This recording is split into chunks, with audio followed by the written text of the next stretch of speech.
Welcome back to Next Round. I'm your host, Chris. Today we have very special guests. Yes, this is actually a special guest. I know this guy, know the problem he's solving. Let's get into it. Darian, welcome to the show. Thank you, Chris.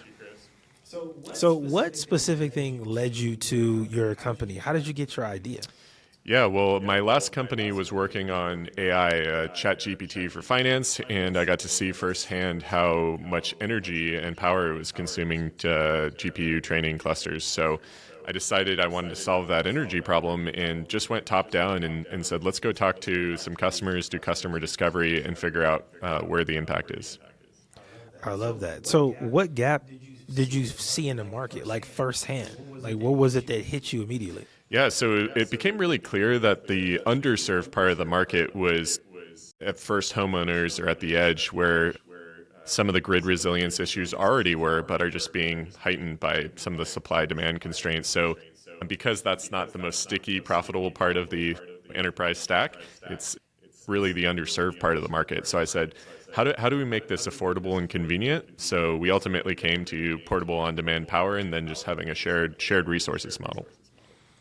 Okay, so let's talk more deeply about the problem. What was the first proof that you knew was a big enough problem to solve? Like, what made you confirm that this is a venture scale company? Yeah, so I looked into the numbers and I realized that we have about a billion hours of outages in the US each year. So I said that this is huge. How many people are impacted? And it turned out that that was anywhere from like 40 to 50,000 homes in the year. And I said, okay, that's a significant enough problem. And then I wanted to know, is it a growing market? What's the trend like? And overall, over the last 10 years, the slope is positive, and we've had growing concern around it from Google search interest as well, kind of peaking and spiking right after COVID till now. Okay. And I want to talk about more of the product now, right? So, like, you said it focuses on the power. So, how does it actually work in the customer's hands? Like, if I get this shipped to my house, how do I set it? Like, how does it work for me as an actual customer? Yeah, so that was the challenge. Is a lot of things where there was only one. You had to have an electrician. It was complicated to get installed, and it was really expensive. So. What's neat about this category called portable power stations is they're a battery inverter combo, and they have outlets right on them. So you can plug into it just like it's a wall outlet if you want to connect items like your fridge or Wi-Fi to it. You still can connect it to your home through a transfer switch like you would have an electrician install at the utility panels. So basically it gives you optionality, but one of the things that we removed is that barrier to installs. So now we can get to the market, help the market much faster. Speed. I know people love speed. So if I'm a customer, what would you say is your customer's like biggest aha moment where they're like, man, I'm thankful I have this product? I always compare it to like the kind of like the Fire Festival, but the positive way. Like what will make them stop and tweet about your product? Like, this is amazing. Yeah, I think the power outage is one of the most emotional times because, it's a lot of spoiled food in the fridge. It is not being able to work from home because the Wi-Fi is out. It's the kids are going crazy and we have nothing to entertain them with. So That's an aha moment. But we also do events. We powered a GPU AI training cluster 2 weeks ago. There just wasn't enough power in the building. That wasn't even an outdoor thing. And so there's some times where you just need to augment the power. And when you can get it as simply as hailing an Uber, that's how easy it is on PwrOn. That's the aha moment. I don't need to worry and plan way ahead. I don't need to spend a lot on CapEx on equipment. I can just augment my power anytime I need it with PwrOn. Okay, now let's talk traction on the business side. What's one of the measurable results you have that you're like most proud of so far? Yeah, I mean, we started in beta last year, and we probably during the bomb cyclone, one of the most proud moments was I was personally servicing customers for over 72 hours straight, just making sure everyone had power and was helped out, and there was a lot of discovery in that process.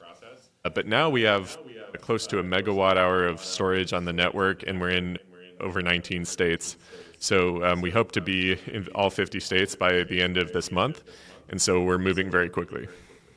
That is very fast. So I was going to ask about momentum, but it seems like the progress towards like just covering the country is kind of the focus right now. Yeah, it really is solving as a marketplace. We're a coordinated marketplace, but we still have to solve the marketplace dynamics of supply first and then demand. And there's always a patient side and an impatient side of the marketplace. And here, the supply is people who have the assets. They're okay waiting a little bit because they're not making any return now. But on the demand side, those are the people who need something now. So we want to make sure we don't have any concerns on the demand side. So we want to first make sure the supply is there, good supply liquidity, and then we can deliver on the demand. All right, so let's talk more of fundraising. I know you mentioned before we talked, you said you were Yep. fundraising right now. What's kind of the goal? Yeah, I think we're trying to get mostly angels at this fund. I put in all the money so far, and this is my fourth startup, so luckily I was able to do that. And I think we're looking for investors, ideally, who are passionate about the energy space. They care about AI, and they're wanting to solve it at the edge. We're a distributed energy company, so a lot of people are focused on the centralized grid or specific data centers. We think that the winning solution is actually doing it at the edge. So anyone who's aligned with that, angel investors, there are a few micro VCs that are interested in the round as well. So we'd take institutional, but yeah. Okay, sounds good. So, how much are you really focused on raising, and what will it unlock? Like when you actually reach that goal and you accomplish it, what is that next level for your company, for PwrOn? Yeah, so we're looking to raise 500,000 on a safe at a $5 million cap, 20% discount, pretty standard terms. But really, what it unlocks is us to be able to hire a couple new key people that can go out and make sure as we go across the country, they're owning those markets. We've been very Seattle focused, and we have a lot of really important technology we're building, but we really need a couple owners in the new territories. And another thing it unlocks is getting that supply to be a flywheel where the people who become hosts are then bringing on more hosts. We want to make sure we've really solved that flywheel because that's part of our unique models.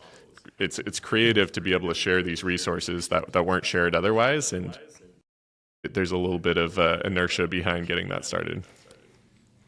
And that leads me to another question I have is with something like this, because it's in the energy space, you often find yourself explaining a lot of the details, or do a lot of the angel investors and micro VCs, like you mentioned, kind of understand the space more?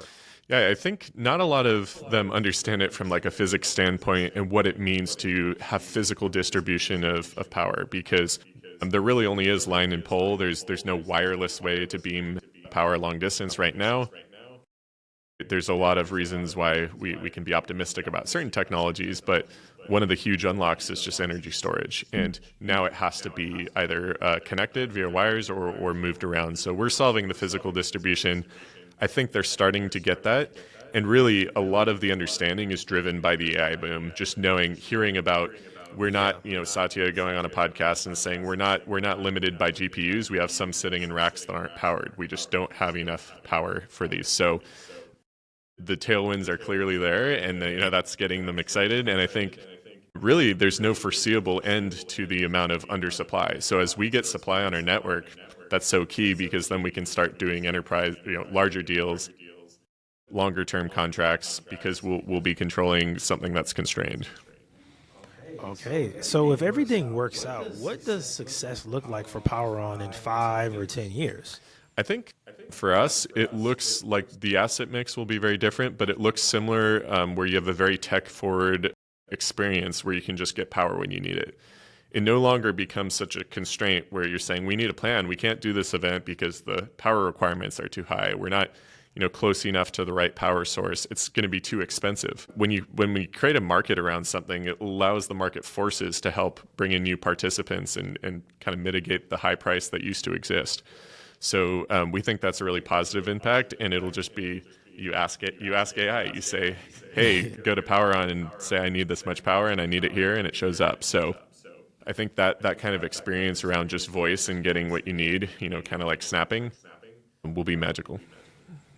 I love it, man. I think that this is a really useful tool. My power went out a couple weeks ago. I immediately thought of PwrOn. Yeah, you needed PwrOn. And in fact, you could be a host with all this equipment, You could have a big battery, and now you take the show out in the park, you do it wherever you need. So I think that's exactly who is gravitating towards our network. Great, man. So if investors want to connect with you, how can they access you? I think LinkedIn is best for me.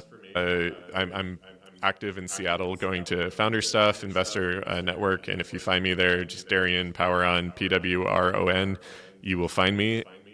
yeah, happy to chat with folks who are very like thoughtful about the space, and really want to make this accelerate. All right, man. Thank you so much for being here. This was really good. Thank you, Chris. I appreciate it.